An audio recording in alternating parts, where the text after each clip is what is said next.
Movie के starting में हमें एक लड़का दिखाया जाता है जिसका नाम लाइट होता है। उस वक्त लाइट अपने स्कूल में होता है।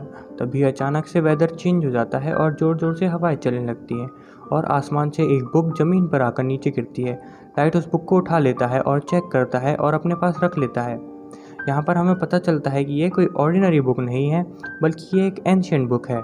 तभी वहाँ ज़ोर ज़ोर से बारिश होने लगती है और लाइट स्कूल के अंदर जाता है। वहाँ वो देखता है कि स्कूल का एक नॉटी लड़का एक दूसरे लड़के को परेशान कर रहा होता है। लाइट उसे रोकने की कोशिश करता है, पर बदले में वो लड़का लाइट को मुंह पर मुक्का मार देता है और लाइट वहीं पर गिर जाता है। लाइट के साथ उसका बैग भी गिर जाता है, जिस वजह से वहाँ पे मौजूद एक टीचर को लाइट के बैग से दूसरे लड़कों के होमवर्क मिल जाते हैं। यहाँ पे उसका ये सीक्रेट खुल जाता है कि वो दूसरे लड़कों के होमवर्क किया करता था। फिर लाइट को प्रिंसिपल रूम में ले जाया जाता है, जहाँ प्रिंसिपल उसे सज़ा देने के लिए बोलता है कि तुम्हें एक रूम में अकेला बैठना होगा। जब लाइट अकेला बैठा हुआ होता है तब उसे वो एंशिएंट बुक याद आ जाती है। वो बुक को उठाकर पढ़ने लगता है। वो कोई सिंपल बुक नहीं थी, वो बुक पूरी रूल से भरी हुई थी। यानी इस बुक को रखने के लिए उसमें बहुत सारे रूल फॉलो करने पड़ते थे। ये बुक काफ़ी पुरानी थी। इस बुक को पाकर लाइट को काफ़ी अजीब महसूस होता है। तभी वहाँ पर अजीब चीज़ें होना शुरू हो जाती है और लाइट वहाँ पर एक अजीब चीज़ को नोटिस करता है, जो इंसान तो बिल्कुल भी नहीं कि स्किन में बहुत सारे कांटे लगे हुए थे, जो कि बहुत ही डरावने लग रहा था। लाइट उसे देखकर बहुत ही ज़्यादा डर जाता है, लेकिन बाद में उसे सब समझ में आ जाता है कि ये कोई क्रिएचर नहीं, एंजल ऑफ डेथ है, यानी मौत का फरिश्ता। और ये एंजल ऑफ डेथ इस बुक का गार्डियन है। फिर एंजल लाइट को इस बुक की रियलिटी बताता है कि ये बुक क्या क्या कर सकती है। इस बुक में कुछ स्पेशल नोट्स हैं जिन्हें डेथ नोट कहा गया है। जिस इंसान के पास ये बुक होती है वो ही इसका ऑनर बन जाता है। उस बुक का ऑनर लाइट था। इस बुक की खास बात ये है कि इसके डेथ नोट में जिसका नाम लिखा जाएगा वो उस समय मर जाएगा। बुक का मालिक अपने पसंद की तरीके से किसी को भी मार सकता है। वो कोई भी तरीका चूज करके बुक में लिख दे, वो मरने वाला उसी तरीके से और उसी पैटर्न से मरेगा। और इसके लिए ऑनर को कुछ रूल्स का फॉलो करना होगा।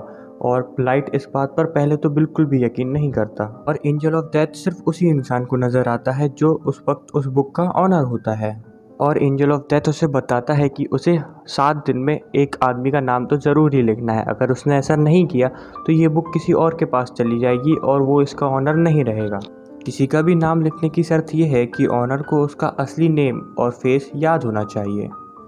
और मौत का कोई एक तरीका लिखा जाएगा जो एक्चुअल में होता है। और एंजल ऑफ डेथ लाइट को कहता है कि तुम्हें इस बुक को एक बार ज़रूर ट्राई करना चाहिए। तभी लाइट विंडो से उस नॉटी लड़के को देखता है जो उस वक्त भी किसी को परेशान कर रहा होता है और उसने लाइट को भी बहुत मारा था। एंजल ऑफ डेथ की बात मानकर लाइट उस बुक में उसी लड़के का नाम लिख देता है और उस लड़के की मौत का वो यह तरीका लिखता है कि उसका सर क्रश होगा। फिर हम बाहर का सीन देखते हैं जो कि सच में बदल जाता है और 2 कार आपस में टकरा जाती हैं। एक कार में लैडर होती है जिससे उस लड़के का सर सच में क्रश हो जाता है। लाइट समेत सब लोग ये देखकर काफ़ी हैरान हो जाते हैं। ये सब देखकर लाइट को भी अब यकीन आ गया था कि जो एंजल ऑफ डेथ ने उसे बताया था वो सब कुछ सच है।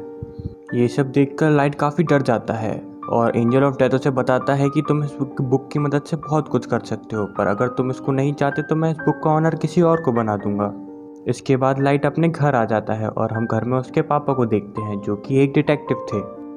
फिर हमें दिखाया जाता है कि कुछ साल पहले एक क्रिमिनल ने लाइट की मदर का मर्डर कर दिया था, लेकिन वो क्रिमिनल सबूत ना होने की वजह से खुला घूम रहा था। इस बात की वजह से दोनों बाप बेटे के रिलेशन भी कुछ खास नहीं थे। लाइट अपने पिता से नाराज़ होता है कि आप मेरी माँ की मौत का बदला नहीं ले रहे हैं। इस बात को लेकर लाइट हमेशा अपसेट ही रहता था। फिर लाइट को एक आइडिया आता है कि मैं उस क्रिमिनल का नाम उस बुक में लिख देता हूँ और वो ऐसा ही करता है और वो उस क्रिमिनल का नाम उस बुक में लिख देता है। फिर हमें वही क्रिमिनल दिखाया जाता है जो अपने दोस्तों के साथ पार्टी कर रहा होता है और सडन देखते ही देखते सबकी आंखों के सामने उसकी मौत हो जाती है। और बाप बेटे को जब उसकी मौत की खबर मिलती है तो वो दोनों बहुत ही खुश हो जाते हैं। यहाँ पर लाइट ने अपनी मदर की डेथ का बदला भी ले लिया और उसके पापा के साथ उसके रिलेशन भी अच्छे हो गए। फिर लाइट सोचता है कि इस बुक की पावर को अच्छे कामों के लिए कैसे इस्तेमाल किया जाए। लाइट स्कूल में बैठा हुआ ये बात सोच रहा था, तभी उसके पास आकर एक लड़की बैठ जाती है जिसका नाम मिया होता है। मिया लाइट की बेस्ट फ्रेंड थी। इसके वजह से लाइट अपना ये सीक्रेट उसे बता देता है। उसे एक मिस्टीरियस बुक मिली है जिसमें अगर किसी का नाम लिख दें तो वो मर जाता है, लेकिन मिया उसकी बात का बिलीव नहीं करती। इस बात को प्रूव करने के लिए वो मिया को लाइव टेलीविज़न न्यूज़ दिखाता है जहाँ एक किलर दिखाया जाता है। लाइट उस किलर के बारे में डेथ नोट में लिख देता है। कि एक गाड़ी उसे हिट कर देगी जिसकी वजह से वो मर जाएगा। को उस क्रिमिनल का चेहरा और नेम मालूम थे तो इसलिए वैसा ही होता है। ये देखकर मिया काफ़ी शॉक्ड रह जाती है। वो लोग प्लान बनाते हैं कि अब हम एक बड़ी ताकत के मालिक हैं और हम इस बुक का इस्तेमाल करके इस दुनिया से सारे बुरे लोगों को मिटा देंगे। बुरे लोग यानी क्रिमिनल एंड किलर्स और इसी तरह के और भी लोग, और ये करने के लिए उन्हें इंटरनेट से नाम और चेहरे आसानी से मिल सकते थे। इसलिए वो लोग बुरे लोगों के नामों की लिस्ट बना लेते हैं और बुरे लोग धीमे धीमे करके मरने लगते हैं। और यहाँ पर हमें ये भी पता चलता है कि बुक का ऑनर मरने वालों पर अपना कंट्रोल भी कर सकता है। लाइट ने अपने लिए एक नाम भी चुना था जो था कीरा, और जब भी कोई मरता था तो लाइट वहाँ पे कीरा लिख देता था ताकि बुरे लोगों में इस नाम की दहशत फैल जाए और वो लोग बुरे काम छोड़ दें। और देखते ही देखते पूरी दुनिया में ये खबर वायरल हो जाती है कि कीरा नाम का कोई आदमी आ गया है जो सबको मारता जा रहा है। और कुछ लोग तो कीरा को सपोर्ट भी कर रहे थे कि ऐसे कम से कम दुनिया से बुरे लोग तो ख़त्म होंगे, क्योंकि था तो वो किलर ही, इसलिए पुलिस उसे ढूंढना चाहती थी। अब क्योंकि कोई भी सबूत लाइट के खिलाफ नहीं था इसलिए उस तक पहुंचना बहुत ही मुश्किल था। फिर एक इंटेलिजेंट डिटेक्टिव को इस केस के लिए हायर किया जाता है जिसका नाम था एल, और जो कि काफ़ी स्मार्ट था। वो हमेशा अपने फेस को कवर रखता था और उसका ओरिजिनल नेम भी कोई नहीं जानता था।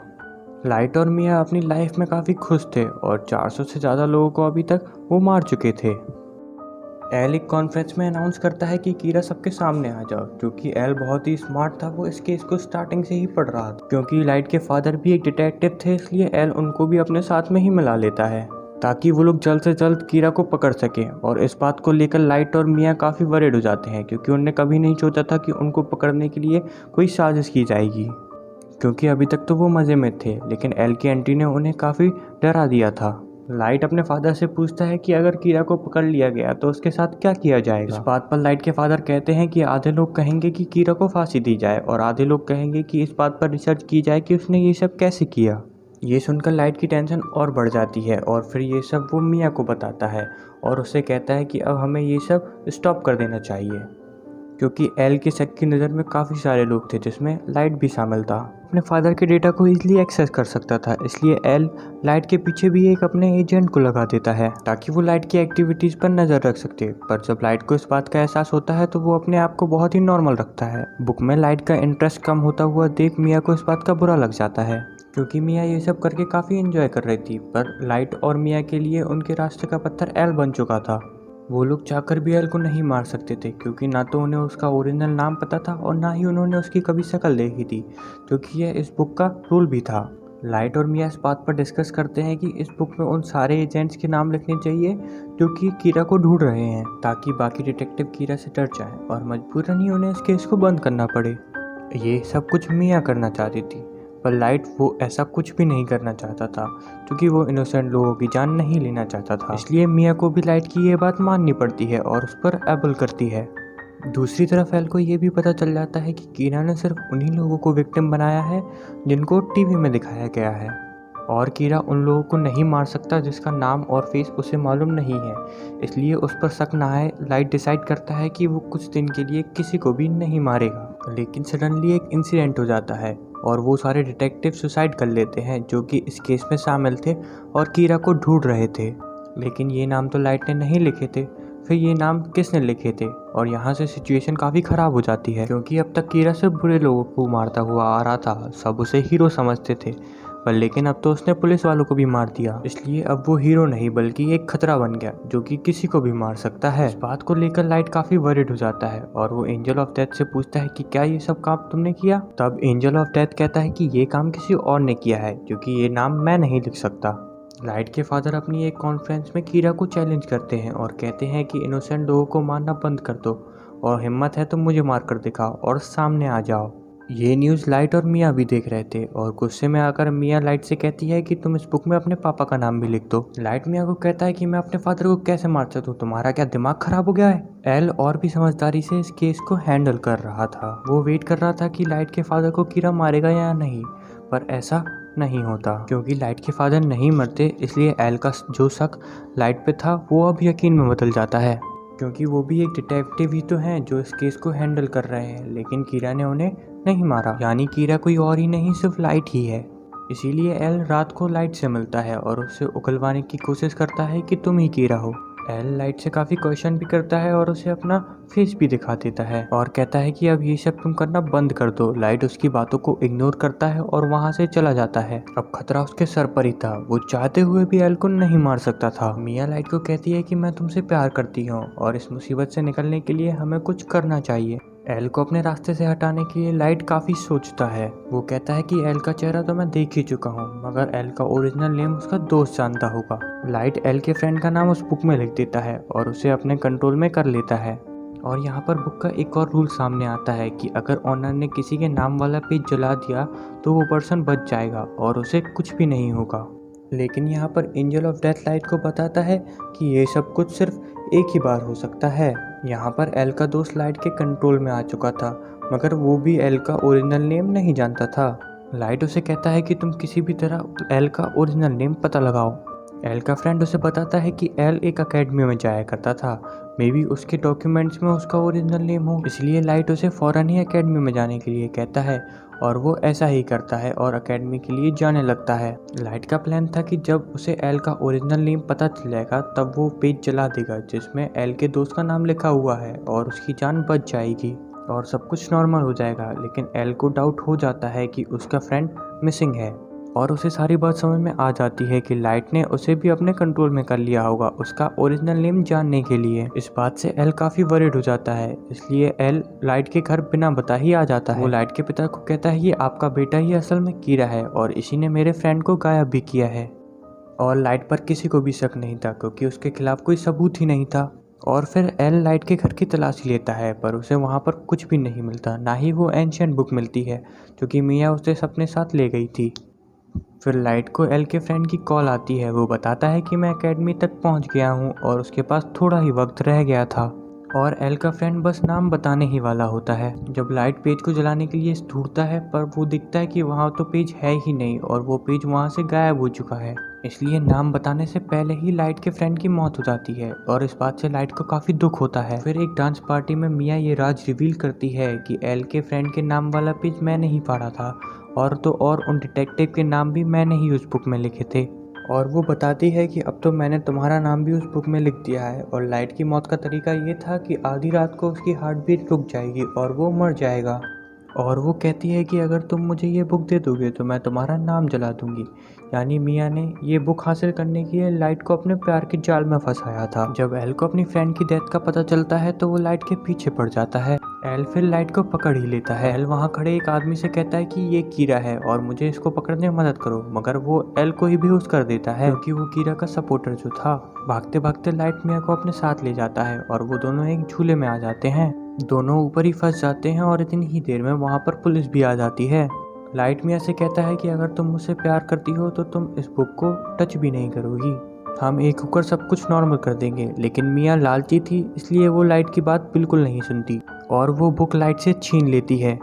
ये देखकर लाइट उससे कहता है कि मिया तुमने ये बहुत ही गलत किया है। ये सुनकर मिया समझ जाती है कि उस बुक में लाइट ने मेरा भी नाम लिख दिया होगा। क्योंकि दोनों का नाम ही उस बुक में था, इसलिए दोनों वहाँ से नीचे गिर जाते हैं और मिया की तो गिरते ही मौत हो जाती है, लेकिन लाइट पानी में गिर जाता है। फिर हम लाइट को एक हॉस्पिटल में देखते हैं जो कि वो कोमा में चला गया था।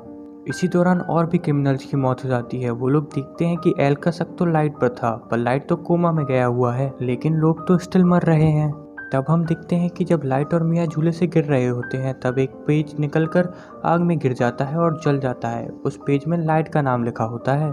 लाइट ने एक समझदारी की थी जब उसे पता चला कि मिया ने उस बुक में उसका नाम लिख दिया है। उसने बुक में ये लिखा कि अगर मिया उससे ये बुक ले लेगी तो उसकी मौत हो जाएगी और लाइट का नाम वाला पेज जलकर राख हो जाएगा और लाइट पानी में गिर जाएगा। इसी के साथ उसने और भी सारे बुरे लोगों के नाम उस बुक में लिख दिए थे। एक बुरा डॉक्टर लाइट को पानी से बाहर निकालता है और उसे कोमा में भेज देता है। फिर वो डॉक्टर सुसाइड कर लेता है। बाद में उस बुक को एक और आदमी ले लेता है और उसमें बहुत सारे बुरे लोगों के नाम लिख देता है और बाद में वो बुक लाइट के पास वापस ले आता है। लाइट भी अब कोमा से बाहर आ चुका था और इसके बाद एल को सस्पेंड कर दिया जाता है, पर उससे पहले वो आखिरी बार मिया के घर की तलाशी लेता है और उसे वहाँ पर उन डिटेक्टिव के नाम वाला पेज मिल जाता है। इसलिए सारे मर्डर का केस मिया पर आ चुका था और लाइट भी अब ठीक हो चुका था और उसके पास वो बुक वापस आ गई थी और वो अब सोचता है कि अब वो किसी पर भी यकीन नहीं करेगा। और इसके साथ ही यहीं पर मूवी एंड हो जाती है। अगर आपको ये मूवी पसंद आई तो वीडियो को लाइक कर देना और चैनल को सब्सक्राइब कर लेना और भी अमेजिंग मूवीज़ के लिए। Thank you.